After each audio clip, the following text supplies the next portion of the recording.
armée bu Sénégal daal di def jaloore ca bëj saalum réew bi di Casamance la ko waral nag lu tollook ñeenti base yoo xam ne rebelle yi fare ci mouvement des forces démocratiques de la Casamance nekkoon nag ca frontière ba diggante Sénégal ak Guinée Bissau armée bu Sénégal daal dina ko teg loxo ginnaaw bu muñ defee nag liggéey bu am solo la jëm nag ci wàllu munition lance-roquette ay armes yoo xam ne ay M203 la ay lance-grenade ay fusil d'assaut ak ay RPG yëpp daal soldaarub Sénégal daal di ko teg loxo ginnaaw bu ñu congee basub MFDC yooyee ña nga xam ne nag ñoo fa nekkoon daal di daw bàyyi leen ak base yooyu. Il y a eu quand même une petite résistance par rapport aux individus armés. ñun nag bi ñu ñëwee cong seen base ñoom nag jotoon nañu wone jaloore ngir jàmmarloo ak ñun waaye nag ca mujjantel ba mujj na ñu daw ndax li ko waral suñu doole xajul ci ñoom ci gàttal daal la jëm nag ci ay munitions ay armes daal dinañ ko teg loxo ñoom daw nañu bàyyi seen base yi mu nekk loo xam ne ndam bu rëy la ci armée Sénégal ginnaaw bu mu ko defee tey jii ci Casamance lii wane na ne daal armée Sénégal taxaw na tembe ngir fexe daal ba lépp loo xam ne rek nit mënees na ko dundi ci Casamance mu daal di ko amal. ñu fàttali ne nag ab détachement bu l'armée nationale bu am solo ñi nga xam ne ñoom ñooy 3e bataillon des commandos du Thiès ak 3e bataillon d'infanterie bu Kaolack ak détachement génie militaire bu Bargny ak 5e bataillon d'infanterie bu Ziguinchor ak benn bataillon bu parachutiste ñoom ñëpp fukki fan a ngi nii daal ñoom ñoo def jaloore ca Casamance ba tax na nag ñu nangu base yooyee waaye nag la jëm nag ci tool yoo xam ne dañ fa daan béy yamba soldats yi nag daal di ko teg loxo. Aujourd'hui, l'armée sénégalaise a mis pied. tey jii armée bu Sénégal daal dina teg tànkam ci base yooyu yëpp daal di nañ ko door ca Bamoun ñu daal di def jaloore bu am solo daal di wër jël Basolum jël Badiong ak Sikun gis nañ ne nag bi ñu ñëwee gis nañu ay tool yu bëri yoo xam ne rebelle yi ñoom lañ daan béy ngir di béy di jaay yamba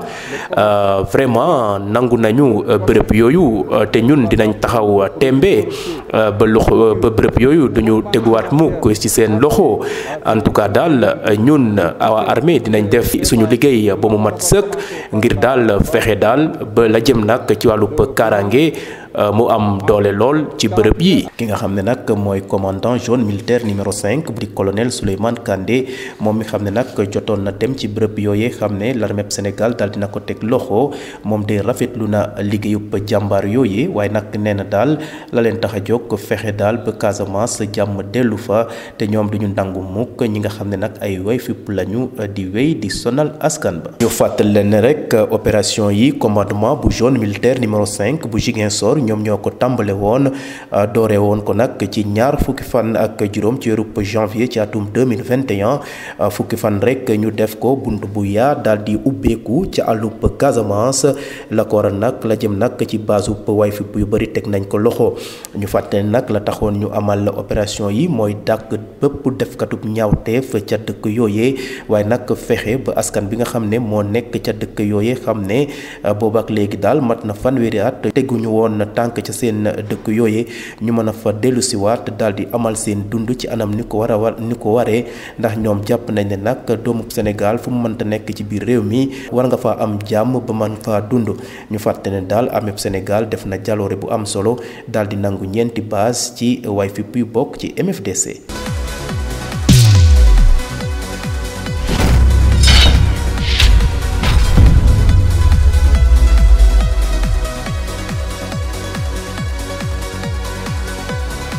Les 4 dernières bases historiques des rebelles du mouvement des forces démocratiques de la Casamance situées sur le front sud à la frontière avec la Guinée-Bissau ont été intégralement reprises après plus de 10 jours d'intervention de l'armée nationale. Des munitions pour lance-roquettes, des armes M203, des lance-grenades, des fusils d'assaut et roquettes RPG constituent le butin saisi dans les bases rebelles. Il y a eu quand même une petite résistance par rapport aux individus armés.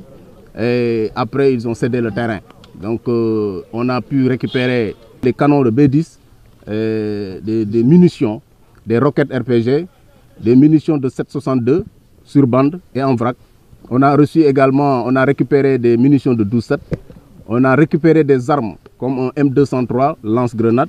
On a récupéré également des FAMAS, des fusils d'assaut FAMAS. Pour rappel, un important détachement de l'armée composé du 3e bataillon des commandos de Thiès, du 3e bataillon d'infanterie de Kaolack, d'un détachement du génie militaire de Bargny, du 5e bataillon d'infanterie de Ziguinchor et d'un bataillon de parachutistes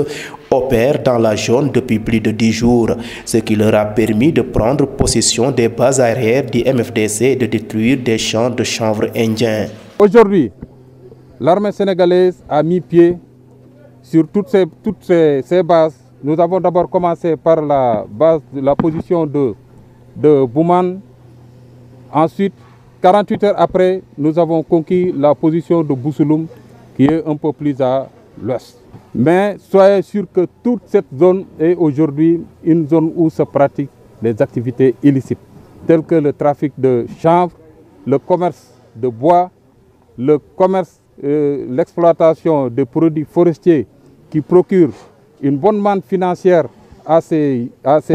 individus. Le colonel Souleymane Kandé, commandant de la zone militaire numéro 5 de Ziguinchor, présent sur les lieux, a félicité les soldats du travail remarquable abattu sur le terrain. Selon lui, je cite, « Nous allons pleinement remplir notre mission de sécurisation des personnes et de leurs biens. » Il y a des lignes rouges qui sont désormais tracées et sur lesquelles on ne voudrait pas que désormais, en tout cas, que quelconque groupe armé ou bande armée viennent les franchir. C'est une exaction sur population sera tout de suite interprétée par nous comme une déclaration de guerre. Et sur ça, nous sommes intransigeants. Il n'est plus question qu'on accepte qu'on touche à 11 chevaux des populations. A signalé que le commandement de la zone militaire numéro 5 a déclenché le 25 janvier dernier une opération d'envergure visant à déloger des bandes armées des zones qu'elles occupent. Il s'agit à travers ces opérations militaires de créer les conditions favorables en retour des populations déplacées dans leurs villages abandonnés depuis une trentaine d'années.